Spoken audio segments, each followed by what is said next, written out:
Hello friends, क्या हाल चाल, कैसे हैं आप लोग। I hope you are best of your health.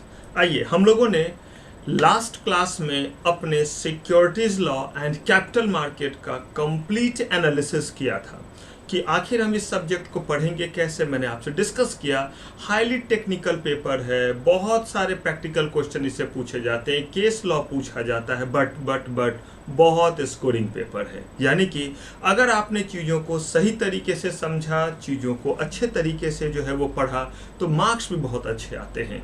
हम लोगों ने इस पे कंप्लीट एनालिसिस लास्ट लेक्चर में किया। जिन बच्चों ने नहीं अटेंड किया उसे पहले वो क्लास ज़रूर कर लें, क्योंकि उसमें हमने यह सारी बातें कर ली है कि हम इस चैप्टर में क्या, यानी कि हम इस सब्जेक्ट में किस चीज़ का इस्तेमाल करेंगे। Notes, book, scanner, previous year क्या एग्जैक्टली रहेगा, इंस्टीट्यूट के स्टडी मैट को पढ़ेंगे नहीं पढ़ेंगे, किस तरह से राइटिंग की हम प्रैक्टिस करेंगे। चूंकि ये सब्जेक्टिव पेपर है तो राइटिंग के लिए भी हमें वर्क करना पड़ेगा। आपको डॉट क्लियर करने के लिए जो टाइम स्लॉट दिया जाएगा, जिसमें आप कॉल करके मुझसे आधे घंटे बात कर सकते हैं उन चीज़ों के बारे में, प्लस आप जो चीज़ों को लिखेंगे, लिखने के बाद कैसे मुझे भेजेंगे, मैं कैसे इसे इवैल्यूएट करके आपको दूंगा, इन सारे चीज़ों को, और किस तरीके से हम अपने इस सब्जेक्ट में कौन से चैप्टर को पहले, किस चैप्टर को बाद में करें, ये सारे डिस्कशन कर लिए, जो डिस्कशन पहली क्लास में रियली होनी चाहिए।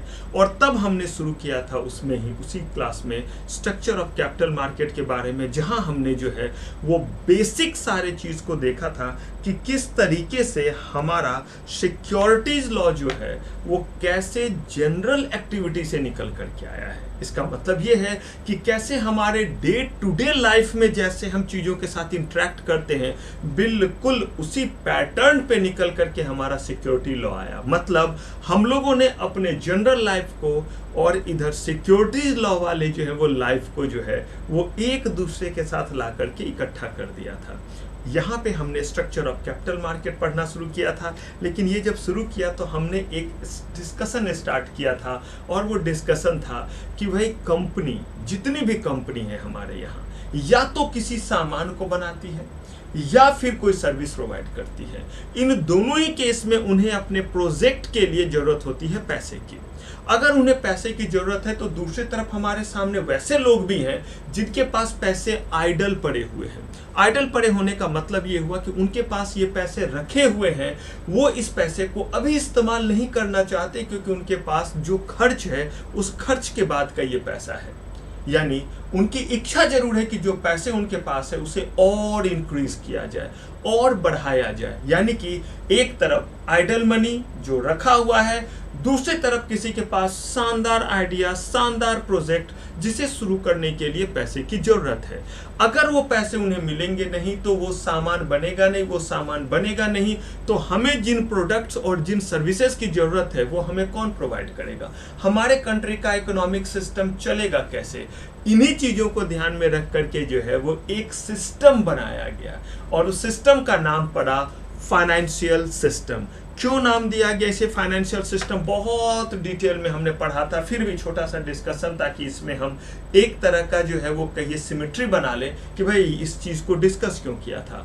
फाइनेंशियल सिस्टम वर्ड जो है, हमने कहा कि ये फाइनेंशियल सिस्टम इंट्रोड्यूस किया गया क्यों, क्योंकि कंपनी को फाइनेंशियल नीड है, कंपनी को पैसे की जरूरत है। तो भाई वो सारी व्यवस्था, वो सारे इंतजाम, वो सारे आर्किटेक्चर, वो सारे कंपोनेंट जिनको मिलाने से कंपनी का फाइनेंशियल नीड पूरा होगा। और फाइनेंशियल नीड का मतलब बहुत आसान सा नीड है, पैसे की जरूरत।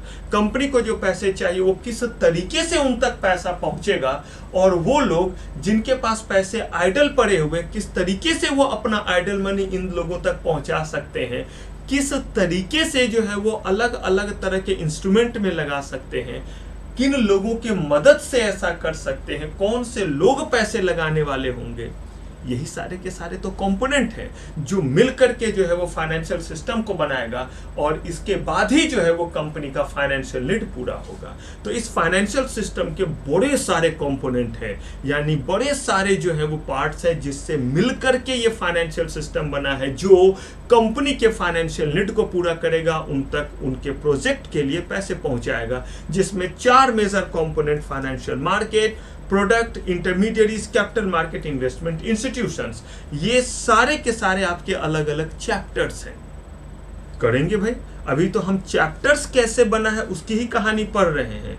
तो अब सबसे पहले डिस्कशन जरा करते इस फाइनेंशियल मार्केट के बारे में। हमने डिस्कस किया था कि अगर हमें किसी भी तरह का कोई प्रोडक्ट चाहिए, चाहे वो चावल हो, दाल हो, आपका जो है वो मेडिसिन हो, क्लोथ्स हो, वेजिटेबल हो, मोबाइल हो, कुछ भी हो, ये सब प्रोडक्ट है। अगर आपको प्रोडक्ट चाहिए तो आपको उसके लिए पहुंचना पड़ता है मार्केट में। और हमने डिस्कस भी किया था कि मार्केट में पहुंचने पे काम नहीं चलेगा, हमें पहुंचना पड़ेगा रेलिवेंट मार्केट में। बॉस दवा चाहिए तो दवा के दुकान में पहुंचिए, मार्केट में तो कपड़े की भी दुकान है। तो अगर आपको जैसा प्रोडक्ट चाहिए उसके अकॉर्डिंग आप रेलिवेंट मार्केट में जाइए। रेलिवेंट मार्केट में जब आप जाते हैं तो बायर और सेलर वहां मिलते हैं। बायर में खरीदने की क्षमता होनी चाहिए, सेलर में बेचने का विलिंगनेस होना चाहिए कि मुझे ये सामान बेचना है। ऐसे ही हमारा ये जो फाइनेंशियल मार्केट है, ये फाइनेंशियल मार्केट इसीलिए रेलिवेंट मार्केट है जिसका नाम है फाइनेंशियल मार्केट। जैसे केमिस्ट शॉप कहते हैं, जैसे सब्जी मंडी कहते हैं, जैसे कपड़े की दुकान कहते हैं, वैसे ही फाइनेंशियल नीड के लिए आप जिस मार्केट में जाते हैं, कंपनी को पैसे की जरूरत है तो कंपनी जिस मार्केट में जाकर के उस नीड को पूरा करेगा उसे हम कहते हैं फाइनेंशियल मार्केट। अब इस फाइनेंशियल मार्केट में कंपनी तो गई, हमने डिस्कस भी किया था कि अगर आप सब्जी मंडी जाते हैं, क्यों? क्योंकि आपको सब्जी लेना है, मान लिया। लेकिन सब्जी दो तरीके से लेना है, एक तो अपने घर के लिए तो रिटेल हो गया, रिटेल वाले मंडी में जाएंगे। लेकिन आपके घर में फंक्शन है, कोई आयोजन है, बहुत सारे लोगों को खाना खिलाना है, कोरोना खत्म, खिलाना है खाना, अब क्या करें? कहा ऐसे केस में जाएंगे थोक वाले में जहां सस्ता मिलेगा। इसका मतलब आप देखिए, सब्जी के ही मंडी में गए लेकिन वहां भी दो तरह के हो गए, एक हो गया रिटेल बेचने वाला सब्जी और एक हो गया जो थोक में बेचते हैं। दोनों की बात आप करने लगे। कहा ठीक है, ठीक वैसे ही यहाँ पे फाइनेंशियल मार्केट में जाएंगे, ये तो क्लियर है क्योंकि नीड ही फाइनेंशियल है। लेकिन कंपनी की जो ये नीड होगी, ये जो है वो शॉर्ट टर्म भी हो सकता है, लॉन्ग टर्म भी हो सकता है। अब ये शॉर्ट लॉन्ग टर्म क्या है ये अब जानना शुरू करते हैं। तो यहां तक का सफर हमने पिछले एपिसोड में तय कर लिया था, पिछले क्लास में पढ़ लिया था। यहां से आगे बढ़ते हैं और अब जानते हैं इस फाइनेंशियल मार्केट में पहुंच करके किस तरह के जो है वो सेगमेंट में जाएंगे, यानी रिटेल में या थोक में, फिर रिटेल, थोक, जनरल लाइफ, यानी मनी मार्केट में या कैपिटल मार्केट में। तो अब सुनिए, कंपनी को पैसे की रिक्वायरमेंट थोड़े दिन के लिए हो सकता है। थोड़े दिन का क्या मतलब है? कंपनी का जो है वो कहिए तो जो है वो सामान, रॉ मटेरियल आया हुआ है। ये रॉ मटेरियल जो है वो इस समय पोर्ट में है, यहां पैसे देंगे, कंसाइनमेंट फ्री होगा, उस सामान को लेकर के आएंगे। कंपनी उस सामान से जो है रॉ मटेरियल से चीजों को बनाएगी। कंपनी को 2-3 महीने प्रोडक्ट को बनाने में लगते हैं, वो मार्केट में आएगा, वो सामान बिकेगा, कंपनी के पास पैसे आ जाएंगे और कंपनी वो पैसे जो है उस सामने वाले पर्सन को चुकता कर देगा। इसका मतलब पैसे लिए जाने से पैसे दिए जाने का जो है, दिए जाने के बीच का जो टाइम है, ये थोड़े दिन के लिए हो सकता है, ये ज्यादा दिनों का हो सकता है। अब ये थोड़ा और ज्यादा दिन का क्या मतलब है? पहले ये अलग अलग एस्पेक्ट तो समझ लीजिए कि कंपनी को कब कम दिनों के लिए जरूरत होगी और कब ज्यादा दिनों के लिए। तो कंपनी को अगर कहीं वर्किंग कैपिटल की रिक्वायरमेंट हो गई तो भी पैसे की जरूरत होगी। कंपनी अगर कोई बहुत बड़ा प्रोजेक्ट, पावर जनरेशन वगैरह का कर, इलेक्ट्रिसिटी जनरेशन का कर रही है, पेट्रोलियम एक्सट्रैक्शन का कर रही है, ये पावर प्लांट वगैरह वाला जो प्रोजेक्ट होता है, ये 4-4, 5-5 साल लग जाते हैं। अब अगर ये 4 साल 5 साल लगते हैं इसमें, तो इस केस में आपसे जो उन्होंने पैसे लिए हैं या जिनसे भी पैसे लेगी, उनको पैसे तो तब न देगी जब प्रोजेक्ट पूरा होगा और वो प्रोजेक्ट अर्न करने लगेगी।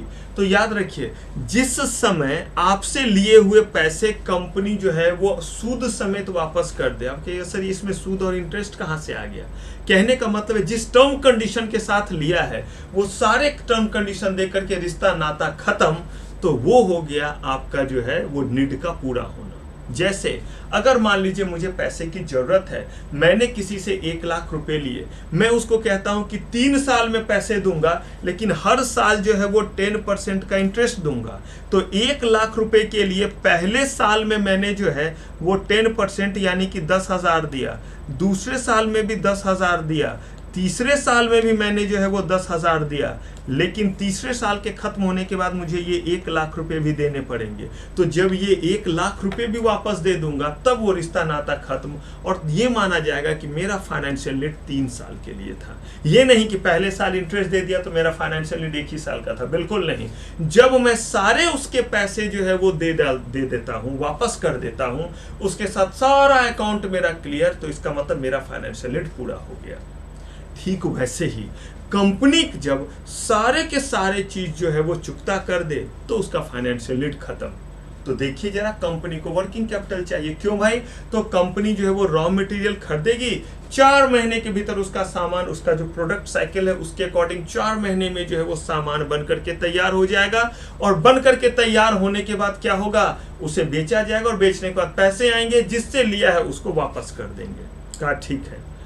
अब जरूरत है कि कम समय को बताना डिजिट में, कि कम का क्या मतलब है। अरे भाई, किसी के लिए कम जो है वो 1 दिन हो सकता है, किसी के लिए 4 महीने भी कम है। तो ये तो रेफरेंस वाली बात है, अलग अलग लोगों का अलग अलग ओपिनियन होगा। पैसे के मामले में कहते हैं उसके पास कम पैसे हैं। अरे कम का मतलब क्या है? ये तो रिलेटिव है, यानी कि रिलेटिव का मतलब क्या हो गया, रेफरेंस फ्रेम आपने क्या लिया उसके अकॉर्डिंग जो है ये तय होगा। अगर आप मेरा जो है वो रेफरेंस रखते हैं सामने वाला जिसके पास 1 करोड़ है, तो ऑब्वियस सी बात है मेरे पास कम पैसे हैं क्योंकि मेरे पास 1,00,000 है। लेकिन मेरे सामने आप 1,000 वाले को रखते हैं तो मेरे पास ज्यादा पैसा है। तो ऐसे यहाँ पे कम और ज्यादा कैसे डिफाइन किया? तब उन्होंने कह दिया कि देखो भाई, अगर कंपनी का फाइनेंशियल नीड जो है, याद रखिए 1 साल से कम दिनों का है, 1 साल नहीं, 1 साल से कम दिनों का। और 1 साल से कम दिनों का क्या मतलब है? कंपनी जिससे पैसे ले रही है उसको कंपनी ये पैसा सूद समेत इंटरेस्ट के साथ जिस टर्म कंडीशन पे लौटाने का प्रॉमिस की है, उस टर्म कंडीशन के साथ वो सारे पैसे जो है वो 1 साल से पहले चुकता कर देती है। तो ये हुआ कि कंपनी को शॉर्ट टर्म नीड था पैसे का। लेकिन अगर 1 साल या 1 साल से ज्यादा दिनों के लिए पैसे की जरूरत है तो वो आपका कहलाया लॉन्ग टर्म, यानी कि लॉन्ग टर्म जो है वो फाइनेंशियल नीड है। ठीक है भाई, शॉर्ट टर्म समझ गए, जब कंपनी को पैसे की जरूरत कितने दिन के लिए है? 1 साल से कम। मैंने आपको पहले बोला, जहां है वहीं पे मेरे साथ साथ बोलते रहिए, चलते रहिए, मेरे में जो है वो खोए रहिए, कहीं और नहीं।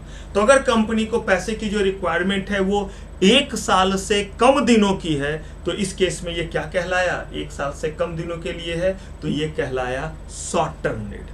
अगर 1 साल या 1 साल से ज्यादा दिनों के लिए तो क्या कहलाया?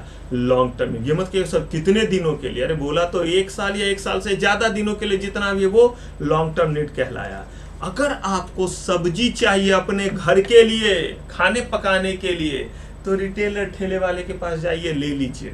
लेकिन अगर आपको जो है वो अपने सारे गेस्ट के लिए चाहिए जो ओकेजन में आने वाले हैं, तो जाइए स्टॉकिस्ट के पास। ठीक उसी तरह से कंपनी का अगर फाइनेंशियल नीड 1 साल से कम दिनों का यानी शॉर्ट टर्म का है, तो वो जाएगी तो फाइनेंशियल मार्केट में ही जाएगी, सब्जी मंडी में ही, लेकिन किसके पास? रिटेलर के पास, और वो है मनी मार्केट। यानी कि फाइनेंशियल मार्केट के 2 सेगमेंट, एक का नाम है मनी मार्केट और एक का नाम है कैपिटल मार्केट। तो मनी मार्केट में जब आप जाएंगे तो कब जाएंगे?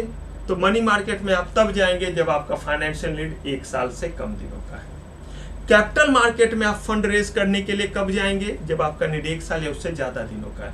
ऑब्वियस सी बात है, मार्केट में आप इश्यूअर है, मार्केट में जाकर के आप करेंगे क्या? देदाता के नाम, तब आपको पैसे मिलेंगे? अरे नहीं बॉस, तो आपको करना क्या है? मार्केट वो जगह है जहां जाकर के आप प्रोडक्ट बेचेंगे। तो कहा कौन सा प्रोडक्ट? का यहाँ प्रोडक्ट का मतलब ये सिक्योरिटीज और इंस्ट्रूमेंट, शेयर्स, डिवेंचर, जो देना है दीजिए, उस मार्केट के अकॉर्डिंग दीजिए। करेंगे वो बात, वो प्रोडक्ट में करेंगे। मतलब ये है कि अब आप मनी मार्केट में और कैपिटल मार्केट में जब जाएंगे तो उसके लायक इंस्ट्रूमेंट इशू करेंगे। मनी मार्केट में मनी मार्केट के लायक, कैपिटल मार्केट में कैपिटल मार्केट के लायक। लेकिन याद रखिए, जो भी इंस्ट्रूमेंट आप इशू करेंगे मनी मार्केट में, उसका लाइफ क्या होगा? 1 साल से कम दिनों का। इसका मतलब है जो लोग उस इंस्ट्रूमेंट में पैसा लगाएंगे उनके सारे पैसे, सारे रिटर्न 1 साल के भीतर आ जाएंगे। लेकिन जो कैपिटल मार्केट में अगर आप गए हैं तो इसका मतलब ऑब्वियस सी बात है, आप तो इशूअर हैं। इन्वेस्टर उसमें लगाएगा पैसा, तो उस इंस्ट्रूमेंट में जब वो पैसा लगाएगा तो वैसे केस में उसके सारे पैसे, सारे प्रोमिसेस जो आपने किए थे उसके साथ उसका सारा रिटर्न 1 साल या 1 साल से ज्यादा दिनों में आएगा। अब याद रखिए, अगर मान लीजिए मुझे पैसे की जरूरत है और थोड़ी देर के मान लीजिए हम सब लोग एक रूम में क्लास कर रहे हैं और मान लीजिए कि जय जो है उनको मैंने कहा कि भाई जय आप जो है वो मुझे जो है वो 1 लाख रुपए दीजिए, मैं 6 महीने में वापस कर दूंगा। एक जगह हम लोग बैठे हुए हैं, जय ने 1 लाख रुपए मुझे दिए, मैंने जो है वो जो इंटरेस्ट जो बात हमारे बीच हुई तो उसके अकॉर्डिंग 6 महीने में वापस कर दिया। वही जय है, वही मैं हूं। मैं इस बार कह रहा हूं कि जय मुझे 1 लाख रुपए दीजिए, ये मैं आपको जो है वो 3 साल में वापस करूंगा, ये इंटरेस्ट के साथ करूंगा। तो देखिए पहले केस में जब मैंने जय से पैसे लिए 6 महीने के लिए, तो इसका मतलब है मैं और जय किस मार्केट में हैं? बोलिए, मनी मार्केट में। दूसरी बार मैंने जय से मैंने ही पैसे लिए, दिए जय नहीं, लेकिन इस बार मैंने लिया है 3 साल के लिए। अब मैं और जय किस मार्केट में हैं? कैपिटल मार्केट में। अरे भाई मैं और जय तो एक रूम में बैठे हुए, एक क्लास में है, मैं पढ़ा रहा हूं, वो पढ़ रहे हैं, तो फिर ये मनी मार्केट में बदल गया, ये कैपिटल मार्केट में बदल गया।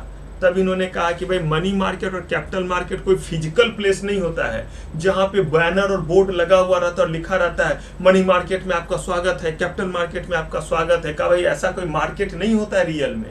ये बेसिकली एक सेंस है कि अगर आप जो है वो 1 साल से कम दिनों के लिए जो फंड रेज कर रहे हैं, जिस मार्केट में जाकर के जो है कंपनी अपने फाइनेंशियल नीड को पूरा कर रही है, यानी वहां से पैसे ला रही है अपने प्रोजेक्ट के लिए, और वो 1 साल से कम दिनों में सारा पैसा वापस कर देगी, चुकता कर देगी, तो इसका मतलब है पैसा देने वाला पैसा लेने वाला किस मार्केट में था? मनी मार्केट में। लेकिन यही चीज जब 1 साल या उससे ज्यादा दिनों के लिए, तो पैसा देने वाला पैसा लेने वाला दोनों किस मार्केट में खड़ा है? कैपिटल मार्केट में। क्लियर है ये चीज? तो भाई मनी मार्केट में जाकर के जब आप फंड रेज करेंगे तो मनी मार्केट के जैसा इंस्ट्रूमेंट इशू करना पड़ेगा, कैपिटल मार्केट में जब जाएंगे तो कैपिटल मार्केट के जैसा इंस्ट्रूमेंट इशू करना पड़ेगा, प्रोडक्ट इशू करना पड़ेगा, और यहां से हम पहुंचेंगे प्रोडक्ट वाले सेगमेंट में जो करेंगे।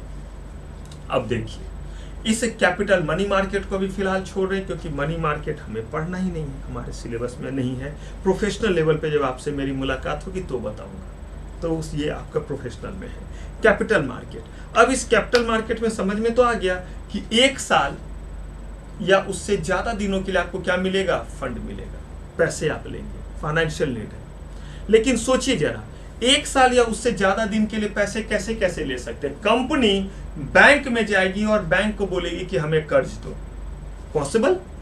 3 साल के लिए कर्ज दो। बैंक बोलेगा गिरवी रखो, तो हमारे प्लांट मशीनरी को गिरवी रखो। तो कंपनी का फाइनेंशियल नीड पूरा हुआ या नहीं? एकदम सही से सोचते हुए बोलते रहिएगा, पूरा हुआ या नहीं? कंपनी को 3 साल के लिए पैसे दिए या नहीं दिए? बैंक ने दिए, जो कंडीशन था वो फुलफिल किया गया। तो इसका मतलब इस तरीके से भी पैसे आ सकते हैं। दूसरा तरीका, कंपनी लोगों के बीच में share, preferential share, equity share, debenture, bond, अलग अलग तरह के ये इंस्ट्रूमेंट इशू कर रही है, अलग अलग तरह के सिक्योरिटीज इशू कर रही है, ये इंस्ट्रूमेंट इशू कर रही है। जो पढ़ेंगे क्या है ये इंस्ट्रूमेंट, लेकिन नाम तो सुना हुआ है इतना। तो ये जो अलग अलग तरह के इंस्ट्रूमेंट इशू करके कर रही है, जिसमें लोग आएंगे, पैसे देंगे, कंपनी के शेयर लेंगे, पैसे देंगे, कंपनी का डिवेंचर लेंगे। तो ये जो इंस्ट्रूमेंट और सिक्योरिटीज देकर के आप जहां आते हैं तो उसे कहते हैं सिक्योरिटीज मार्केट। देखिए दोनों है कैपिटल मार्केट का ही पार्ट, यानी कि 1 साल या 1 साल से ज्यादा दिनों के लिए जो है वो क्या किए जा रहे हैं? इंस्ट्रूमेंट दिए जा रहे हैं। लेकिन बैंक में जब गए तो हमें कोई शेयर्स, डिवेंचर इशू नहीं करना पड़ा, हमने उनसे कर्ज लिया और बदले में गिरवी रखा प्लांट मशीनरी। तो इसको कहते हैं other form of lending and borrowing, जो यहाँ आपको नहीं पढ़ना है, सिक्योरिटीज लॉ में नहीं पढ़ना है, क्योंकि देखिए सिक्योरिटीज लॉ में तो सिक्योरिटी से रिलेटेड लॉ पढ़ने हैं। यानी जब शेयर इशू किया जाए, प्रेफरेंशियल शेयर इशू किया जाए, नॉर्मल कर्ज लेना और बाकी करना, ये तो कंपनी लॉ का पार्ट हो गया। ठीक है, तो ये हमें नहीं पढ़ना, ये है ही नहीं हमारे कोर्स में यहाँ पे। इसका मतलब है सिक्योरिटीज मार्केट। तो अब देखिए कैपिटल मार्केट से हम कहाँ पहुंचे? Securities market. तो सिक्योरिटीज मार्केट में जब हम आए तो वहां हम कोई ना कोई इंस्ट्रूमेंट इशू करेंगे जो कंपनी को सूट करेगा। अब ये डिपेंड करता है कि कंपनी को इस समय कौन सा इंस्ट्रूमेंट सूट करता है, और ये तब आप समझ पाएंगे जब पूरा इंस्ट्रूमेंट मैं आपको बताऊंगा। करेंगे बात।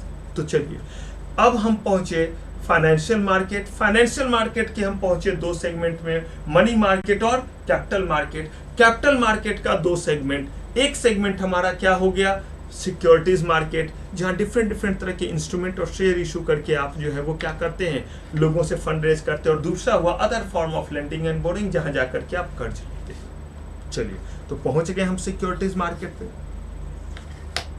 यानी कि सिक्योरिटीज मार्केट में हम अलग अलग तरह के इंस्ट्रूमेंट इशू करें।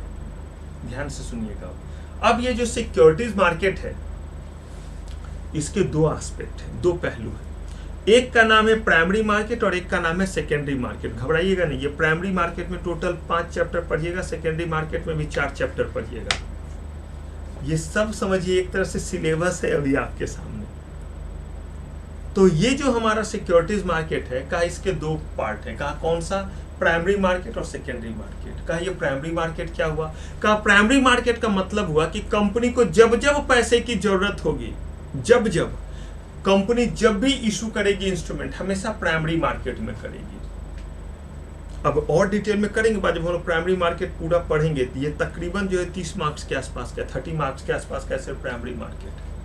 तो कहा मतलब क्या हुआ भाई इसका, सिक्योरिटीज मार्केट प्राइमरी मार्केट का सिक्योरिटीज मार्केट तो समझ में आ गया, ऐसा मार्केट जिस मार्केट में आप कोई ना कोई जो है वो इंस्ट्रूमेंट इशू करके फंड रेज करेंगे, वो हो गया सिक्योरिटीज मार्केट। और इसका लाइफ 1 साल या 1 साल से ज्यादा दिनों का होगा। लेकिन कंपनी को मान लीजिए आज के डेट में 1 लाख रुपए की जरूरत है, तो कंपनी क्या करेगी, या 10 लाख रुपए की मान लीजिए कंपनी को जरूरत है, तो कंपनी ने 1 lakh equity share 10 rupees each का जो है वो इशू कर दिया। तो इसका मतलब 10 लाख तो कंपनी के पास चले आए। लेकिन इस समय कंपनी के 1 लाख शेयर इशू हो गए, तो ये होगा हमेशा किस मार्केट में, प्राइमरी मार्केट में। लेकिन जब इन शेयर्स को आप इशू कर दीजिएगा, तो सेबी ने कहा कि देखो बॉस, आपको पैसे लेने थे, आपने तो इनसे पैसे ले लिए, आपको तो इन्होंने पैसे दे दिए, 1 लाख शेयर आपने इशू कर दिया। लेकिन जरा सोचिए, जो 10 रुपए में इन्वेस्टर ने शेयर खरीदा था, अगर कल के डेट में वो ये जानना चाहे कि भाई हमारे इस 10 रुपए के शेयर्स का वैल्यू क्या है, या मेरे पैसे मुझे चाहिए, मैं कहां जाकर के बेचूं, तो वो क्या करेगा, शेयर्स जो है वो टोकरी में रखेगा और बोलता फिरेगा इन्फोसिस के शेयर ले लो, एसबीआई के शेयर ले लो, ऐसे बेचेगा। और कोई उपाय तो मुझे तो नहीं दिखता है। और कैसे बेचेगा भाई, कंपनी का तो गरज पूरा हो गया, कंपनी का तो नीड पूरा हो गया, उसे अपने प्रोजेक्ट के लिए पैसे मिल गए। लेकिन जिसने पैसे लगाए उसे उस पैसे पे लिक्विडिटी तो मिलनी चाहिए, अदरवाइज सिस्टम कैसे चलेगा। इन्हीं चीजों को देखने के लिए सेबी खड़ा है। सेबी ने बोला बॉस, आपको मैंने बोला, आपने लोगों को शेयर्स दे तो दिए, उन्हीं नियम के अकॉर्डिंग दिए जो नियम मैंने बनाए हुए हैं। जो नियम आपको बताऊंगा जब आप पढ़ेंगे कंप्लीट प्राइमरी मार्केट, बताऊंगा आईपीओ कैसे लाते हैं, कैसे करते हैं, क्या तरीका होता है, सेबी आईसीटीआर रेगुलेशन क्या कहता है। मतलब अभी फिलहाल मान लीजिए कि वो सारे नियम, सारे चीज को आपने फुलफिल करके शेयर इशू कर दिया। सेबी कहता है बहुत अच्छी बात है, बहुत नियम के साथ किया, सारे टर्म्स कंडीशन को फुलफिल करके किया, यहां तक बात सही है। इसीलिए जब भी आप शेयर इशू करोगे हमेशा प्राइमरी मार्केट में करोगे। आपने कर दिया 1 लाख शेयर इशू, आ गए आपके पास 10 लाख रुपए, चलाइए बिजनेस दनादन। लेकिन लेकिन लेकिन मुझे एक बात बताइए, अगर कल को इन्हें बेचना है तो ये कहां बेचेंगे। तब सेबी ने कहा कि जो भी कंपनी प्राइमरी मार्केट में शेयर इशू करेगी, उन कंपनीज को जितने भी शेयर प्राइमरी मार्केट में इशू होंगे, उन सारे शेयर्स को सेकेंडरी मार्केट में लिस्ट करना पड़ेगा। सेकेंडरी मार्केट का एग्जांपल है स्टॉक एक्सचेंज, बताऊंगा बहुत डिटेल में स्टॉक एक्सचेंज। बस समझ लीजिए स्टॉक एक्सचेंज एक दुकान की तरह है जहां पे उन चीजों को डिस्प्ले किया जाता है। और अगर लोगों को खरीदना बेचना रहा, ये टर्मिनल पे करके दिखाऊंगा जब हम लोग पहुंचेंगे वहां पे। अगर किसी को ये शेयर्स जिन्होंने इसमें पैसे लगाए थे, 10-10 रुपए करके लगाए थे, अगर उन्हें अपने शेयर्स बेचने रहे तो क्या करेंगे, का सेकेंडरी मार्केट में जाकर के बेच लेंगे। यानी कि वो ऐसा मार्केट है जिस मार्केट में इशूड किए हुए शेयर्स मौजूद होते हैं। तो फिर से सुनिए, कंपनी को जब जब पैसे की जरूरत होगी, कंपनी हमेशा किस मार्केट में आएगी, कंपनी को जब जब पैसे की जरूरत होगी तब तब कंपनी जो है वो सिर्फ और सिर्फ प्राइमरी मार्केट में आएगी हर बार। और हर बार जो शेयर प्राइमरी मार्केट में इशू होगा हर बार उस शेयर को सेकेंडरी मार्केट में लिस्ट करना रहेगा। रीजन ये है कि कंपनी का 10 लाख का निधि हमेशा नहीं रहेगा। कल को कंपनी को और 20 लाख रुपए की जरूरत पड़ी, कंपनी ने 2 लाख और शेयर इशू कर दिए, मान लीजिए सेम रेट से कर दिए तो 2 लाख और शेयर इशू हो गए, ये तो ऑलरेडी स्टॉक एक्सचेंज में लिस्ट है। आपको इस 2 लाख को भी क्या करना पड़ेगा, लिस्ट करना पड़ेगा, ताकि ये 2 लाख शेयर जो लेने वाले हैं वो भी अपने शेयर्स को क्या कर सके, स्टॉक एक्सचेंज में खरीद सके और बेच सके। कहा कि अच्छा, कहा और कोई आसान तरीका जिससे हम इस बात को समझेंगे? कहा बिल्कुल। आप समझिए प्राइमरी मार्केट, एकदम ध्यान से सुनिएगा, आप समझिए कि प्राइमरी मार्केट जो है वो बेसिकली जो है वो फैक्ट्री है और सेकेंडरी मार्केट जो है वो आप समझ लीजिए शोरूम है। क्या है? शोरूम। तो देखिए, कंपनी को अगर कोई प्रोडक्ट जो है मैन्युफैक्चर करना है, कहाँ करेंगे वो? फैक्ट्री में। थोड़ी देर के लिए मान लेते हैं रिवॉक नाम की कंपनी, एकदम ध्यान से सुनिएगा, एग्जांपल्स वगैरह, इन्हीं से जो है वो चीजें याद रहेगी, कॉन्सेप्चुअल क्लैरिटी रहेगी। कुछ भूलिएगा भी तो इसी के बेसिस पे उन चीजों को क्या कर पाइएगा, रिट्रीव कर पाइएगा। तो अब जरा सुनिए, कंपनी रिवॉक नाम की कंपनी है, उस रिवॉक नाम के कंपनी ने 1000 टी शर्ट बनाया। कितना? 1000 टी शर्ट बनाया। कहां बनाएंगे वो टी शर्ट? फैक्ट्री में। तो फैक्ट्री में वो मैन्युफैक्चरिंग का काम करते हैं, मैन्युफैक्चर हुआ फैक्ट्री में। फैक्ट्री में 1000 टी शर्ट बनने के बाद वहीं से बिकेगा? कहा नहीं। तो क्या करना पड़ेगा? तो कहा जो टी शर्ट मैन्युफैक्चर हो गए वो सारे टी शर्ट को उठा करके कहां लाना पड़ेगा? शोरूम में। तो कहा शोरूम में लाते ही बिक जाएगा? कहा बिल्कुल ही नहीं, शोरूम में लाएंगे और उसे डिस्प्ले करेंगे, उसे लगाएंगे, लोग आएंगे, देखेंगे, अच्छा लगा, पुतले पे पहनाएंगे, स्टैचू पे पहनाएंगे और तब लोग हमसे खरीदेंगे। कहा ठीक है भाई। तो यही जो है वो प्राइमरी मार्केट समझ लीजिए हमारा क्या है, फैक्ट्री है। जो फैक्ट्री है वो है हमारा प्राइमरी मार्केट। जिस तरह से फैक्ट्री में मैन्युफैक्चरिंग होता है वैसे प्राइमरी मार्केट में इशू होता है। और सेकेंडरी मार्केट का, सेकेंडरी मार्केट जैसे शोरूम है वैसे ही हमारे केस में जो है वो, उनके केस में जो है वो, अगर हम लेते हैं मैन्युफैक्चरिंग का काम अगर होता है कहाँ पे, फैक्ट्री में, तो फैक्ट्री हमारे लिए प्राइमरी मार्केट, वहां मैन्युफैक्चरिंग हमारे केस में वो इशू होगा वहां। लेकिन जो मैन्युफैक्चर हो गया वो सारे टी शर्ट को उठा करके कहाँ लाना पड़ेगा? शोरूम में, डिस्प्ले के लिए और ट्रेड के लिए। ठीक वैसे ही जितने शेयर इशू हो गए उन सारे शेयर्स को स्टॉक एक्सचेंज में क्या करना पड़ेगा? डिस्प्ले को यहां बोलते हैं लिस्ट करना और ट्रेड करना। तो लिस्ट होगा और लिस्ट होने के बाद उसका क्या होगा? ट्रेडिंग होगा। दिखाऊंगा ये कैसे होता है। तो लिस्ट करने का मतलब हुआ कि सिर्फ उतने शेयर जितने को क्या किया गया है, इशू किया गया। तो यही देखिए ना, पहली बार 1 लाख शेयर इशू किया था तो 1 लाख को लिस्ट कीजिए, फिर किया 2 लाख तो 2 लाख को भी क्या कीजिए, लिस्ट कीजिए। टोटल अब लिस्टेड कितने हो गए? 3 लाख। वही चीज है आपका रिवॉक कंपनी और इसके बीच का रिलेशन। रिवॉक कंपनी के सारे 1000 टी शर्ट बिक गए, अब कंपनी को दोबारा से टी शर्ट बनाना है। इस बार कंपनी टी शर्ट शोरूम में ही बना लेगी डायरेक्टली। क्या बन सकता है डायरेक्टली शोरूम में? कहा नहीं, ऐसा कैसे होगा? 2000 अब बनाना है क्योंकि बहुत अच्छा जो है वो 1000 फटाक से बिक गया। कहा 2000 बनाएंगे। कहा बनाइए 2000, लेकिन कहां बनाइएगा? फिर से फैक्ट्री में जाइए, फिर से 2000 बनाइए और फिर से उस 2000 को शोरूम में लाइए, फिर से डिस्प्ले कीजिए और तब बेचिए। बिल्कुल वैसे ही कंपनी को फिर से पैसे की जरूरत हुई 20 लाख रुपए की। कहा फिर से जाइए primary market, 2 lakh share issue कीजिए और ये 2 लाख जो इशू हुआ है उस 2 लाख को फिर आकर के क्या कीजिए? लिस्ट कीजिए। कहां पे?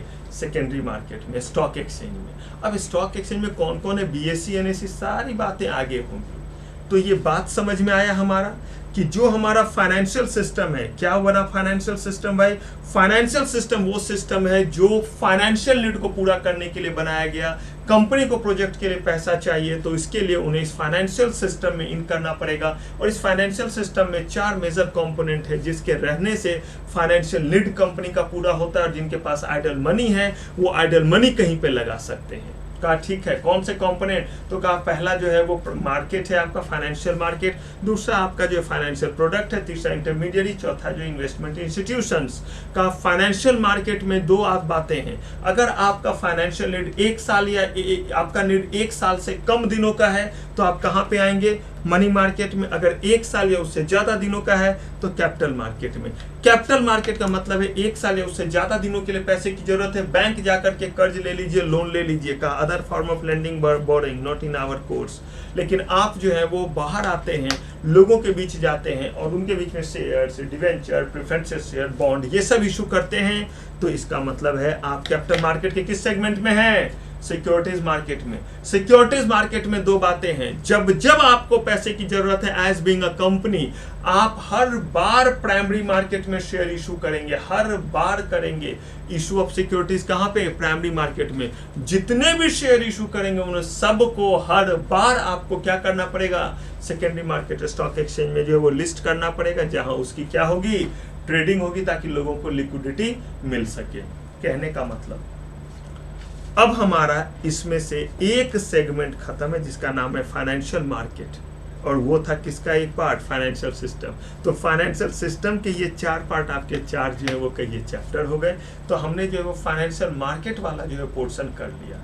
अब यहाँ पे मुझे बताइए इतने दूर में क्या क्या क्वेश्चन हो सकता है, एक बार जरा इस पे डिस्कशन कर लेते हैं। यहाँ पे प्रैक्टिकल क्वेश्चन नहीं बन रहा है, यानी कि न्यूमेरिकल क्वेश्चन नहीं बन रहा है, लेकिन यहाँ पे चाहे तो केस लॉ जैसा बना सकता है, जिसमें इस बात को ध्यान में रख करके बनाया जाएगा कि आप मनी मार्केट के टाइम फ्रेम को और कैपिटल मार्केट के टाइम फ्रेम को, इस टाइम फ्रेम को समझ पा रहे हैं या नहीं पा रहे हैं। तो चलिए यहां से एक क्वेश्चन मैं आपको देता हूं, ध्यान से सुनिए और उसको आप आंसर करेंगे, मुझे भेजेंगे। Securities market is wider than capital market. Comment. Securities market is wider than capital market. Comment. सोचिएगा, कीजिएगा और मुझे बताइएगा। तो चलिए अब हमने जो है वो फाइनेंशियल सिस्टम के एक कंपोनेंट को क्या किया? पढ़ लिया। दूसरा कंपोनेंट क्या है? प्रोडक्ट। और यही जो आपका प्रोडक्ट है, ये प्रोडक्ट कितने तरह का होगा? यही प्रोडक्ट है सिक्योरिटीज और इंस्ट्रूमेंट। ये जो है हमारा 2 तरह का, मनी मार्केट इंस्ट्रूमेंट और कैपिटल मार्केट इंस्ट्रूमेंट। देखिए अभी तो आपने मनी मार्केट पढ़ा, अरे भाई मनी मार्केट में जाकर के जिस इंस्ट्रूमेंट को इशू करेंगे उसे कहते हैं मनी मार्केट इंस्ट्रूमेंट, और कैपिटल मार्केट में जाकर के जिस इंस्ट्रूमेंट को इशू करेंगे वो क्या कहलाता है? Capital market instrument. इसका मतलब है कि वो इंस्ट्रूमेंट जिसका लाइफ 1 साल या 1 साल से ज्यादा होगा वो हो गया कैपिटल मार्केट इंस्ट्रूमेंट, और जिसका 1 साल या जिसका 1 साल से कम होगा वो क्या हो गया? Money market instrument. अब सुनिए, यही प्रोडक्ट जिसको हम सिक्योरिटीज और इंस्ट्रूमेंट कहते हैं, इसका यही 2 जो है बाइफर्केशन क्यों हुआ? का बहुत सिंपल सी बात है, इसका ये 2 बाइफर्केशन क्यों हुआ? क्योंकि हम जो है वो प्रोडक्ट ही तो है, ये हम प्रोडक्ट के लिए जाते कहाँ हैं? कहा मार्केट। तो कहा जब मार्केट ही 2 है, एक मनी मार्केट और एक कैपिटल मार्केट, तो प्रोडक्ट भी जो होगा वो तो इसी दोनों मार्केट में इशू होगा ना। तो जो प्रोडक्ट मनी मार्केट में इशू होता है वो मनी मार्केट इंस्ट्रूमेंट, जो कैपिटल मार्केट में होता है वो कैपिटल मार्केट इंस्ट्रूमेंट। क्योंकि मनी मार्केट में हम तब जाते हैं जब हमारा फाइनेंशियल नीड 1 साल से कम दिनों का होता है। इसका मतलब ही है कि वो प्रोडक्ट जिसको लेकर के जाएंगे और मनी मार्केट में फंड रेज करेंगे, जिसका नाम मनी मार्केट इंस्ट्रूमेंट, उसका लाइफ ही 1 साल से क्या होगा? कम होगा। बड़े सारे नाम इसमें होते हैं, ट्रेजरी बिल होते हैं, कमर्शियल पेपर होता है, बड़े सारे चीज होते हैं जो इसमें इशू किए जाते हैं, लेकिन अभी वो आपके कोर्स में है ही नहीं, तो मनी मार्केट इंस्ट्रूमेंट आपको पढ़ना ही नहीं है। लेकिन यही जो हमारा कैपिटल मार्केट क्या है? इंस्ट्रूमेंट है। इस कैपिटल मार्केट इंस्ट्रूमेंट का मतलब है कि आप अपने फाइनेंशियल नीड को पूरा करने के लिए किस मार्केट में गए हैं? कैपिटल मार्केट में गए हैं। क्यों गए हैं? क्योंकि आपका फाइनेंशियल नीड 1 साल या उससे ज्यादा दिनों का है। तो उस मार्केट में जाकर के जिस प्रोडक्ट के जरिए आप फंड लेकर के आएंगे, जो लोगों को देंगे और लोग आपको पैसे देंगे, उसका नाम आपका क्या हो गया? कैपिटल मार्केट इंस्ट्रूमेंट हो गया। अब ये है आपका एक चैप्टर। तो अब जरा वापस यहाँ पे आइए, एकदम ध्यान से। समझ में आ रहा है चीज? एकदम ध्यान से समझिएगा, कभी मैं बीच में टोक दूंगा, पूछ दूंगा। ये देखिए आपका कहां से हम कहां पहुंचे। अब हमारा होना है चैप्टर शुरू, ये पढ़ना है कैपिटल मार्केट इंस्ट्रूमेंट। लेकिन इसके लिए इतना कहानी बना है, एक लेक्चर हो गया, दूसरे लेक्चर के आधे में अटके हुए। यानी कि जब ये आप पढ़ना है कैपिटल मार्केट इंस्ट्रूमेंट, तो देखिए कहां हम पहुंचे हैं कैपिटल मार्केट इंस्ट्रूमेंट पढ़ने के लिए, किस जगह हम जो है वो पहुंचे। तो अब कैपिटल मार्केट इंस्ट्रूमेंट कहिए आपका ऑफिशियली स्टार्ट होना है कि क्या है कैपिटल मार्केट इंस्ट्रूमेंट। तब इन्होंने कहा कि ये जो हमारा कैपिटल मार्केट इंस्ट्रूमेंट है, ध्यान से, जो इंस्ट्रूमेंट है, इस कैपिटल मार्केट इंस्ट्रूमेंट को इन्होंने बांटा कितने टाइप में? 3 टाइप में, प्योर, हाइब्रिड और डेरिवेटिव। कोई बात नहीं है, प्योर में क्या क्या आता है देखेंगे, लेकिन इतना तो मुझे बताइए, जब भी वर्ड हाइब्रिड इंस्ट्रूमेंट बोले इसका मतलब ही है कि हाइब्रिड जब होता है तो वो कहीं ना कहीं प्योर इंस्ट्रूमेंट में ही खास तरीके से बदलाव लाते हैं, तो उसी से क्या बनता है? हाइब्रिड बनता है। देखते हैं हाइब्रिड मैंगो, हाइब्रिड जो है वो हम कह देते हैं एप्पल या कोई भी चीज। इसका मतलब है कि पहले वो चीज होगा तब ना उसका हाइब्रिड बनाएंगे, यानी 2 चीजों को मिलाना, मिक्स करना। तो कहा कि प्योर इंस्ट्रूमेंट, हाइब्रिड और डेरिवेटिव्स, ये मेजरली 3 टाइप हैं किसके? Capital market instrument. भाई इतना तो पता चल ही गया कि इनका लाइफ जितने दिन का हो, यानी 1 साल, 1 साल से ज्यादा दिनों का, लेकिन उसके भीतर ये क्या होते हैं? मेजरली आते हैं। तो कहा कि प्योर इंस्ट्रूमेंट क्या हुआ? कहा अगर ये हम कर ले तो फिर हमारा कैपिटल मार्केट इंस्ट्रूमेंट ही नहीं हो गया। तो कहा वही तो अब हमें करना है। तो चलिए अब हम बढ़ते हैं अपने चैप्टर पे, जिस चैप्टर का नाम क्या है? Capital market instrument. और इस कैपिटल मार्केट इंस्ट्रूमेंट में आपको प्योर, हाइब्रिड और डेरिवेटिव को जानना है। आसान शब्दों में प्योर इंस्ट्रूमेंट जो है वो कहिए रॉ इंस्ट्रूमेंट है, जिसका अपना पहचान और सब कुछ होता है, और वो अपने चीजों को खुद से डिटरमाइन करता है, प्राइसेस, इशू, इन चीजों को। लेकिन हाइब्रिड जब हम कहते हैं तो उसी प्योर इंस्ट्रूमेंट को कुछ खास तरीके से मिलाते हैं, तो वो प्योर से क्या बन जाता है? हाइब्रिड जो है वो इंस्ट्रूमेंट बन जाता है। लेकिन एक जो अभी पढ़ा नहीं है हाइब्रिड, अभी तो तीनों के बारे में बस बात कर रहा हूं, एक एक करके पढ़ना है। प्योर इंस्ट्रूमेंट में बड़े सारे इंस्ट्रूमेंट पढ़ने हैं, हाइब्रिड इंस्ट्रूमेंट में बड़े सारे पढ़ने हैं, डेरिवेटिव में पढ़ना है। तो प्योर का मतलब है वो इंस्ट्रूमेंट जो खुद से जो है वो एग्जिस्टेंस में आया, यानी कि जो अपना जो है वो खुद वैल्यू रखे, वो हो गया प्योर इंस्ट्रूमेंट। यही प्योर इंस्ट्रूमेंट से हम क्या बनाते हैं? हाइब्रिड जो है वो इंस्ट्रूमेंट बनाते हैं, खास तरीके से उसको मिला करके। लेकिन डेरिवेटिव क्या हुआ? तो डेरिवेटिव बेसिकली समझ लीजिए एक ऐसा इंस्ट्रूमेंट जिसका अपना कोई वैल्यू नहीं होता, जैसे प्योर इंस्ट्रूमेंट का होता है, लेकिन डेरिवेटिव ऐसा इंस्ट्रूमेंट जिसका अपना कोई वैल्यू नहीं होता है। ये अपने वैल्यू के लिए किसी न किसी दूसरे चीज पे डिपेंडेंट होता है, जिसको अंडरलाइंग एसेट कह देते हैं। तो वो हो गया डेरिवेटिव। घबराइए नहीं, डेरिवेटिव बहुत लंबा चौड़ा पढ़ाऊंगा, इसके भीतर आपको बताऊंगा कि डेरिवेटिव में किस तरह से जो है वो स्वैप, फॉरवर्ड, ये सारे के सारे चीज डेरिवेटिव में आते हैं, फ्यूचर एंड ऑप्शन, ये सब डेरिवेटिव्स के टाइप है। कहा क्या कि तो डेरिवेटिव हुआ क्या तब एग्जैक्टली? जो अपना वैल्यू खुद से नहीं निकाले, दूसरे पे डिपेंड हो। कहा हाँ जी, इसके एग्जांपल पे जब आएंगे तो क्लियर हो जाएगा। अभी फिलहाल एक छोटा सा एग्जांपल ले लेते हैं, जब आएंगे डेरिवेटिव पे तो बहुत डिटेल में करेंगे। तो देखिए डेरिवेटिव के बारे में हमने कहा कि मान लीजिए कि एक कॉलेज है, उस कॉलेज में जो है वो मैं पढ़ाता हूँ, एक इंस्टीट्यूट है जिसमें मैं पढ़ाता हूं, मान लीजिए, जिसमें सिमरनजीत सर पढ़ाते हैं, जिसमें मान लीजिए चंद्र दुरेजा सर पढ़ाते हैं। कहा कि अगर हम लोग एक जगह पढ़ाते हैं, तो अगर कोई कहता है कि मान लीजिए कि इस इंस्टीट्यूट में कैसी पढ़ाई होती है, अनफॉर्चुनेटली इंस्टीट्यूट अब इस क्वेश्चन का खुद से आंसर नहीं दे सकता। सही बात है भाई, कैसे देगा? क्योंकि पूछा गया इंस्टीट्यूट में कैसी पढ़ाई होती है, कहा गया कि अब इस इंस्टीट्यूट में कैसी पढ़ाई होती है, ये एक डेरिवेटिव है। इसका जवाब तब मिलेगा जब यहां पे जो लोग पढ़ाते हैं, अगर वो अच्छा पढ़ाते हैं, यानी कि इंस्टीट्यूट जो है वो डिपेंडेंट हो गई अपने फैकल्टी पे। अगर मैं अच्छा पढ़ाता हूं तो बोला जाएगा कि इस इंस्टीट्यूट में अच्छी पढ़ाई होती है। अगर मैं अच्छा नहीं पढ़ाता हूं तो बोला जाएगा इस इंस्टीट्यूट में अच्छी पढ़ाई नहीं होती। इसका मतलब है कि मेरे ऊपर डिपेंड कर रहा है। कौन डिपेंड कर रहा है? मेरे ऊपर डिपेंड कर रहा है इस इंस्टीट्यूट के अच्छे और खराब होने का जो है वो कहिए कमेंट। इसका मतलब क्या हुआ? मतलब बिल्कुल क्लियर है। डेरिवेटिव एक ऐसा इंस्ट्रूमेंट जो अपना वैल्यू खुद से नहीं निकालता है, अपने के लिए जो दूसरे पे क्या रहता है? डिपेंडेंट रहता है। तो वो कहलाया आपका डेरिवेटिव कहलाया, यानी कि इंस्टीट्यूट जो है वो डेरिवेटिव हो गया, और इसके जो है फैकल्टी जो है वो इसके लिए अंडरलाइंग एसेट हो गए, जिसके बेसिस पे वो जो है वो क्या करेंगे, जिसके बेसिस पे वो कंक्लूड कर पाएंगे या अपने चीज का जवाब दे पाएंगे कि अच्छी पढ़ाई होती है या नहीं होती है। क्लियर है ये चीज? अभी डेरिवेटिव बहुत बात करेंगे, अभी बस इतना बोला, डेरिवेटिव का मतलब वो इंस्ट्रूमेंट जो अपना वैल्यू खुद से डिराइव ना करे, वो क्या कहलाता है? डेरिवेटिव कहलाता है, अंडरलाइंग एसेट पे डिपेंड करे। तो चलिए अब हमें जानना है कैपिटल मार्केट इंस्ट्रूमेंट, और कैपिटल मार्केट इंस्ट्रूमेंट के कितने सेगमेंट हो गए? कैपिटल मार्केट इंस्ट्रूमेंट के 3 मेजर सेगमेंट हुए, प्योर, हाइब्रिड और डेरिवेटिव्स। हमें इस चीज को क्या करना पड़ेगा, एक एक करके जो है वो पढ़ना पड़ेगा। तो सबसे पहले जो है इस कैपिटल मार्केट इंस्ट्रूमेंट में अब है हमारा चैप्टर 1, जिसे मैंने चैप्टर 1 कहा है। अब पहुंचे हैं यहाँ पे, तो जरा बताइए इतने देर से क्या कर रहे थे, हवन कर रहे थे? जी नहीं, यहीं पे पहुंचने की तैयारी कर रहे थे कि अगर उतने तैयारी के साथ अब यहाँ पे पहुंचेंगे तो चीजें बहुत अच्छी चलेगी। तो चलिए, कैपिटल मार्केट इंस्ट्रूमेंट के 3 मेजर जो है वो इंस्ट्रूमेंट के टाइप हैं।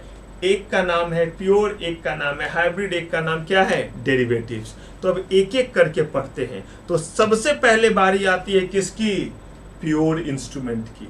तो देखिए, एक मेजर बाइफर्केशन हमने किया कि सारे इंस्ट्रूमेंट को किस में बांट दिया, 3 मेजर कैटेगरी में बांट दिया, प्योर, हाइब्रिड और डेरिवेटिव्स। फिर प्योर इंस्ट्रूमेंट को भी जो है वो बांट दिया कितने कैटेगरी में, शेयर्स और डिवेंचर, 2 टाइप में बांट दिया। फिर फर्दर शेयर्स को भी हमने बांट दिया किसमें, इक्विटी शेयर और प्रेफरेंशियल शेयर्स। फिर फर्दर इक्विटी शेयर्स को भी बांट दिया 2 पार्ट में, equity share with equal right with respect to dividend और वोटिंग, और equity share with differential right with respect to dividend और वोटिंग। तो एक में है equity share with equal right with respect to dividend and voting, और एक में है equity share with differential right with respect to dividend और वोटिंग का। ठीक है, तो हम चले कैपिटल मार्केट इंस्ट्रूमेंट जिसका लाइफ 1 साल या 1 साल से ज्यादा। इसके 3 major segment, pure, hybrid, pure derivative और प्योर हाइब्रिड और डेरिवेटिव्स। प्योर के मेजर 2, शेयर्स और डिवेंचर। शेयर्स के further 2 type, equity share, preferential shares. Equity shares के फिर 2 पार्ट हो गए। ठीक है, ऐसे ही प्रेफरेंशियल शेयर्स के टाइप होंगे, तब ये शेयर्स खत्म होगा, तब आएंगे डिवेंचर पे। डिवेंचर के फिर ऐसे ही क्या होंगे, टाइप्स होंगे, वो भी खत्म करेंगे, तो जाकर के हमारा प्योर इंस्ट्रूमेंट क्या होगा, खत्म होगा। तो अब देखिए, हमें एक एक करके जानना था, तो प्योर उठाया। प्योर में अब पहले करेंगे क्या, शेयर्स। तो शेयर्स के भी 2 टाइप हो गए, इक्विटी शेयर्स और प्रेफरेंशियल शेयर्स। अब उसमें से भी हमने अपना नैरो किया कि हम पहले शुरुआत किससे करेंगे, इक्विटी शेयर से करेंगे। तो इक्विटी शेयर्स के भी 2 टाइप आ गए, एक हो गया equal right with respect to dividend and voting, बार बार कह रहा हूं, स्ट्रेस दे रहा हूं, ध्यान रखिएगा, एंड, और differential right with respect to dividend और वोटिंग। अब हमें जानना है कि हम जो इतना हाई तौबा सुनते रहते हैं कि भाई कंपनी का मालिक मुकेश अंबानी, अनिल अंबानी, आजिम हसन प्रेमजी, कुमार मंगलम बिरला, रतन टाटा, ये सब हैं, तो ऐसे केस में क्या ये शेयर्स लेने के कारण है? तो शेयर्स तो मेरे और आपके पास भी है, कंपनी के कुछ इक्विटी शेयर्स, तो हम और आप भी मालिक हो गए। हम जो ये कह रहे हैं कि equity share with respect to dividend and voting equal right होता है, तो जब इक्वल राइट होता है तो किसी को डिविडेंड कम, किसी को ज्यादा कैसे मिलता है? डिविडेंड होता क्या है? शेयर्स के केस में लोगों को रिटर्न किस फॉर्म में मिलता है? कंपनी ने ना इश्यू कर दिया इक्विटी शेयर, लेकिन इस इक्विटी शेयर पे लोगों को रिटर्न जो है वो किस फॉर्म में मिलेगा? क्या उन्हें मिलेगा? क्या उन्हें कुछ पावर भी मिलता है, जिस पावर के साथ वो कंपनी में जो है वो रह सकते हैं, कंपनी को रोक सकते हैं किसी काम को करने से? क्योंकि हम नॉर्मल तरीके से जानते हैं कि share holder, equity share holder company के ओनर होते हैं। क्या सही में ओनर होते हैं? ओनर का तो मतलब ये होता है कि ओनर जो चाहेगा वही कंपनी में होगा। आपके पास कंपनी के 2 शेयर, मेरे पास टीसीएस के शेयर्स, मेरे पास मान लीजिए टाटा मोटर्स के शेयर, टाटा स्टील के शेयर, मेरे पास रिलायंस के शेयर्स, इतने कंपनी के शेयर से तो इन सारे कंपनी का मालिक हो, तो फिर यहाँ क्या कर रहा हूं? बिल्कुल सही, मैं मालिक हूं, लेकिन मेरा मालिकाना हक कितना है? इक्विटी शेयर्स के केस में क्या क्या अधिकार मिलते हैं? वोटिंग जैसा चीज होता है, क्या करेंगे इस वोटिंग से? लोग आते हैं, कौन कौन से लोग वोट कर सकते हैं? जो प्रेजेंट हैं, किनको नोटिस जाएगा, किनको जो है वो सारा का सारा जो है वो एजेंडा वगैरह जो है वो ड्राफ्ट करके भेजा जाएगा, नोटिस के साथ भेजा जाएगा, ताकि वो मीटिंग में आ सके। तो अब इसमें बड़ा सारा चीज है। कभी कभी हम सुनते हैं कि गोल्डन शेयर किसी के पास है, क्या होता है? सही में गोल्ड का होता है? कंपनी में अगर स्टेक किसी के पास है तो उसका एग्जैक्ट मतलब क्या है? उसे किस फॉर्म में रिटर्न मिलेगा? और जिसके ज्यादा स्टेक होते हैं वो कैसे कंपनी को कंट्रोल कर लेता है? कैसे कह देते कंपनी मुकेश अंबानी की है? इसका तो कुछ तो वहां पे मसला है। कैसे कह देते आजिम हसन प्रेम जी की है? कुछ तो वहां पे जो है वो मसला है। नहीं तो सिर्फ शेयर्स के कारण अगर होता तो वो सबके पास है। तो अब हमें एक एक करके पढ़ना है कि भाई शेयर में भी इक्विटी शेयर पे खूब सारा डिस्कशन करना है, और तब इक्विटी शेयर्स के टाइप में आएंगे। एक टाइप जिसमें इक्वल राइट वाला है with respect to dividend and voting दोनों, और तब आएंगे जो है वो डिफरेंशियल राइट वाले कि कैसे इक्विटी से भी डिफरेंशियल राइट वाले कितने कारगर होते हैं टेक ओवर वगैरह को रोकने के लिए, क्या एग्जैक्टली पर्पस होता है। तो इक्विटी शेयर दोनों टाइप उसके देखेंगे, कौन सा किस समय इशू किया जाता है, क्या उसके हाईलाइट्स हैं, किस तरह से उनको रिटर्न जो मिलता है उसका नाम डिविडेंड है, क्या हर केस में उनको रिटर्न मिलेगा ही, कंपनी को अगर लॉस हो गया तो क्या होगा, क्या वो कंपनी के एसेट से जो है वो चीजों को रिकवर कर सकते हैं, प्रेफरेंशियल शेयर्स क्या है, क्या ना जरूरत थी इसका नाम प्रेफरेंशियल शेयर देने की, किस बात का इसको प्रेफरेंस देते हैं, किससे ज्यादा प्रेफरेंसेस देते हैं, डिवेंचर क्या है, कितने टाइप है डिवेंचर के, ऐसे बड़े सारे एस्पेक्ट हमें अब जानने हैं, जिसकी शुरुआत हम करेंगे इक्विटी शेयर से। तो इस इक्विटी शेयर से हम शुरुआत करेंगे नेक्स्ट एपिसोड में। तो यहां तक के चीजों को एकदम अच्छे से समझदारी से समझ करके जो है वो एनालाइज करके जो है वो रखिएगा। जो मैंने आपको क्वेश्चन दिया है उस क्वेश्चन को बना करके रखिएगा, वो मुझ तक जो है वो शेयर कीजिएगा। साथ ही साथ जिस तरीके से मैं आपको ले गया हूं प्लीज उसका ध्यान रखिएगा, वो बहुत इंपॉर्टेंट है तरीका। कौन सा तरीका कि जैसे मैं लेकर के आ रहा हूं भाई फाइनेंशियल सिस्टम, तो लेके आया कि उसके 4 कंपोनेंट, उसमें से एक ये हुआ, तब जा करके ये हमारा चैप्टर उसमें से निकल करके आया। इस चैप्टर तक पहुंचने के लिए देखिए अभी मैंने इतना चीज आपको बताया है, तो जरा सोचिए इसमें और अभी हम कितना चीज पढ़ेंगे। तो सारे चीजों को अच्छे से सोच करके एनालाइज करके आइएगा। तो फिलहाल आज के लिए मेरी सारी सेवा समाप्त। थैंक यू वेरी मच, आपका बहुत बहुत धन्यवाद। मिलते हैं नेक्स्ट क्लास में, अगले क्लास में, तब तक के लिए टेक केयर, बाय बाय।